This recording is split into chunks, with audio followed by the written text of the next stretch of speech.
ರೇಣುಕಾಸ್ವಾಮಿ ಕೊಲೆ ಪ್ರಕರಣದಲ್ಲಿ D gang lock ಆಗಿರುವುದು ಎಲ್ರಿಗೂ ಗೊತ್ತಿರುವಂತಹ ವಿಷಯ. ಆದರೆ ಪರಪ್ಪನ ಪಂಜರದೊಳಗೆ ಸ್ಯಾಂಡಲ್ವುಡ್ ಯಜಮಾನ ಹೇಗಿದ್ದಾರೆ ಅನ್ನೋದೇ ಈಗ ಪ್ರಶ್ನೆ.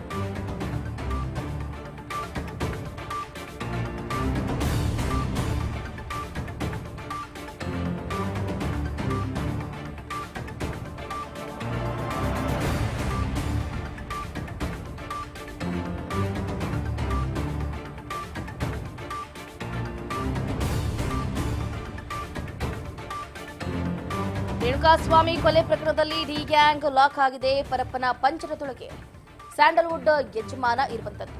ಯಾರ ಬಳಿಯೂ ಕೂಡ ಮಾತಾಡ್ತಾ ಇಲ್ಲ, ಮೌನಕ್ಕೆ ಶರಣಾಗ್ಬಿಟ್ಟಿದ್ದಾರೆ. ತನ್ನನ್ನ ನೋಡೋದಕ್ಕೆ ಬಂದವರ ಜೊತೆಗೂ ಕೂಡ ಮಾತನಾಡ್ತಾ ಇಲ್ಲ. ಮೊನ್ನೆಯಷ್ಟೇ ಏನು ವಿನೋದ್ ಪ್ರಭಾಕರ್ ಕೂಡ ತೆರಳಿದ್ರು. ಹೊರಗಡೆ ಇದ್ದಾಗ ಜೊತೆಗೆ ಇದ್ರು, ಊಟ ಮಾಡ್ತಾ ಇದ್ರು, ಪಬ್ಬು ಬಾರು ರೆಸ್ಟೋರೆಂಟ್ ಅಂತ ತಿರುಗಾಡ್ತಾ ಇದ್ರು. ಒಳ್ಳೆ ಬಾಂಧವ್ಯ ಒಡನಾಟ ಇತ್ತು.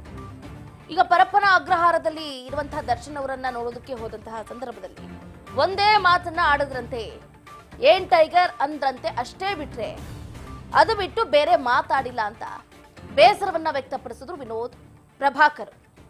ಇಲ್ಲೂ ಕೂಡ ಯಾರೇ ಹೋದ್ರೂ ಕೂಡ ಅವರೊಟ್ಟಿಗೆ ಮಾತಾಡ್ತಾ ಇಲ್ಲ, ಮೌನಕ್ಕೆ ಶರಣಾಗ್ಬಿಟ್ಟಿದ್ದಾರೆ. ಸಹ ಬಂದಿಗಳ ಜೊತೆಗೂ ಕೂಡ ತುಟಿ ಬೀಸ್ತಾ ಇಲ್ಲ ನಟ. ಜೊತೆಯಲ್ಲಿ ಇದ್ದಂತವ್ರ ಜೊತೆ ಕೂಡ ಮಾತಾಡ್ತಾ ಇಲ್ಲ, ಸೈಲೆಂಟ್ ಆಗ್ಬಿಟ್ಟಿದ್ದಾರೆ. ದರ್ಶನ್ ಮೌನ ಪರಪ್ಪನ ಅಗ್ರಹಾರ ಜೈಲು ಸೇರಿದ ಬಳಿಕ ಹೆಚ್ಚಾಗ್ತಾ ಇದೆ. ಕಂಪ್ಲೀಟ್ ಆಗಿ ಸೈಲೆಂಟ್ ಆಗ್ಬಿಟ್ಟಿದ್ದಾರೆ. ಪುತ್ರ ವಿನೀಶ್ ಹಾಗೆ ವಿಜಯಲಕ್ಷ್ಮಿ ಬಂದು ಹೋದ ಬಳಿಕ ಸ್ವಲ್ಪ ನಿರಾಳರಾದ್ರು. ಅವರನ್ನ ನೋಡಿದ್ನಲ್ಲ, ಅಟ್ಲೀಸ್ಟ್ ನನ್ನ ಹೆಂಡತಿ ನನ್ನನ್ನು ಅರ್ಥ ಮಾಡ್ಕೊಂಡ್ಲು, ನನ್ನ ಮಗ ನನ್ನನ್ನು ಅರ್ಥ ಮಾಡ್ಕೊಂಡ ಅಂತ ಒಂದು ಕಡೆ ರಿಲೀಫ್ ಇದೆ. ಇನ್ನೇನು ಯಾರ ಸವಾಸ ಬೇಡಪ್ಪ, ಸಾಕು, ಇಷ್ಟು ಅನುಭವಿಸಿದ್ದೀನಿ, ಬೇರೆಯವ್ರಿಗೋಸ್ಕರ ನಾನು ಜೈಲು ಸೆರೆವಾಸವನ್ನ ಅನುಭವಿಸುವಂತಾಯ್ತು, ಇನ್ನು ಮುಂದೆ ನಾನಾಯ್ತು, ನನ್ನ ಕೆಲಸ ಆಯ್ತು ಅನ್ನೋಣ ಅನ್ನೋ ತರ ಈಗ ದಾಸನ ಮೊಗದಲ್ಲಿ ಒಂದು ರೀತಿಯಾದಂಥ ಮೌನ ಕಂಡು ಬರ್ತಾ ಇದೆ. ತಪ್ಪಿಗೆ ಪಶ್ಚಾತ್ತಾಪವನ್ನ ಅನುಭವಿಸ್ತಾ ಇದ್ದಾರೆ.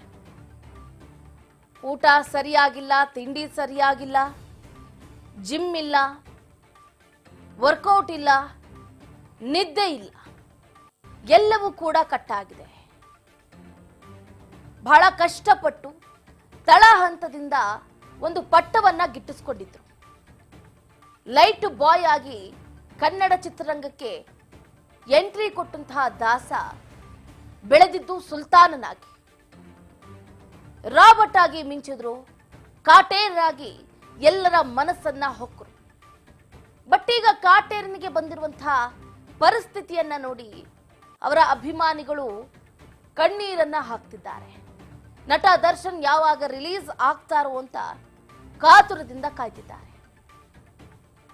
ಬಟ್ ಅಭಿಮಾನಿಗಳಿಗಾದ್ರೂ ಮರ್ಯಾದೆ ಕೊಟ್ಟು ನಟ ದರ್ಶನ್ ಈ ಹೆಜ್ಜೆಯನ್ನ ಇಡಬಾರ್ದಿತ್ತು ಅನ್ನುವಂಥ ಮಾತುಗಳು ಕೂಡ ಕೇಳಿ ಬಂತು. ಬಹಳ ಹೀನಾಯವಾಗಿ ಒಬ್ಬ ವ್ಯಕ್ತಿಯನ್ನ ಎಷ್ಟು ನೋಯಿಸಬೇಕೋ, ನರಕವನ್ನ ಕೊಡಬೇಕೋ ಅಷ್ಟೂ ಕೂಡ ಕೊಟ್ಟಿದ್ದಾರೆ. ಬರೋಬ್ಬರಿ 18 ಮಂದಿ ಸೇರ್ಕೊಂಡು ರೇಣುಕಾಸ್ವಾಮಿಯನ್ನ ಹತ್ಯೆ ಮಾಡಿದ್ದಾರೆ. ನಟ ದರ್ಶನ್ ಸೇರಿದಂತೆ ಪವಿತ್ರ ಗೌಡ ಕೂಡ ಥಳಿಸಿದ್ದಾರೆ. ಪವಿತ್ರ ಗೌಡ ಚಪ್ಪಲಿಯಲ್ಲಿ ಹೊಡೆದ್ರೆ ನಟ ದರ್ಶನ್ ಅವರು ಮರ್ಮಾಂಗಕ್ಕೆ ತುಳಿದಿದ್ದಾರಂತೆ. ಆತ ದರ್ಶನ್ ಸಹಚರರು ಒಬ್ಬೊಬ್ಬರು ಒಂದೊಂದರ ಬೆಲ್ಟಲ್ಲಿ ಹೊಡೆದಿರೋದು, ಬ್ಯಾಟಲ್ ಹೊಡೆದಿರೋದು, ರಾಡಲ್ ಹೊಡೆದಿರೋದು, ಹೀಗೆಲ್ಲ ಮಾಡಿ ವ್ಯಕ್ತಿಯ ಬರ್ಬರ ಹತ್ಯೆ ಆಗಿದೆ.